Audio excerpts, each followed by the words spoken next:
Punta tayo sa City of Arts and Sciences Puens na matatagpuan dito sa Valencia, Spain. Hola, ¿cómo estás? It's me, Tukoy. Sa gala namin na ito, Puens, naisipan nila papi na suotin namin ang matchy-matchy hoodies namin. Kaya binihisa na ako ni Mama. Tapos diretsyo na kami sa sakyan, Puens, kaya nagmamadali kami.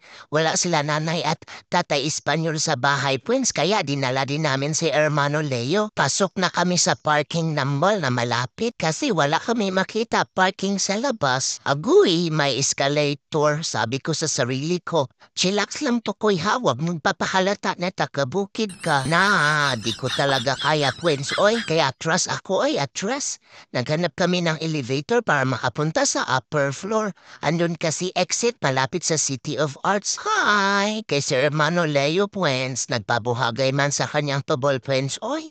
5 hakbang na lang sana kami sa pintuan, di niya napigilan. Ang City of Arts and Sciences Puens o Ciudad de las Artes y las Ciencias ay isa sa pinakasikat na tourist destination dito sa Valencia. Look naman ang arkitektura, di ba, Puens?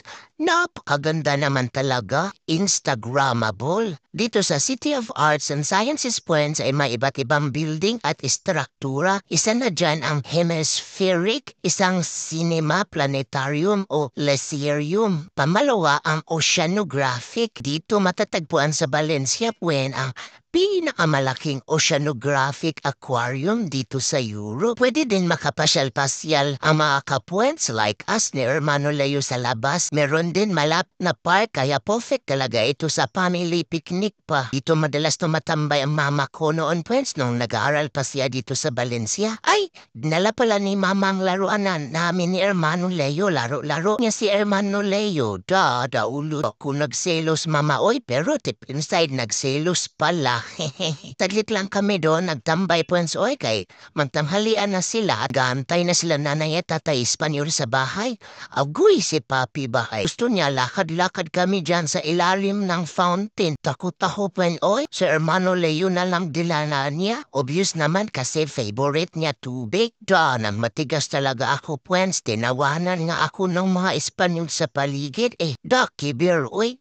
Antay kami sa elevator pababa ng parking dyan, Pwens. Pinit si Hermano Leo, lapitin ako.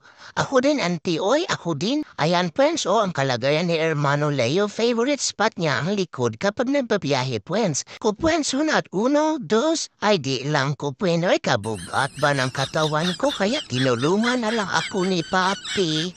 Yun lang muna.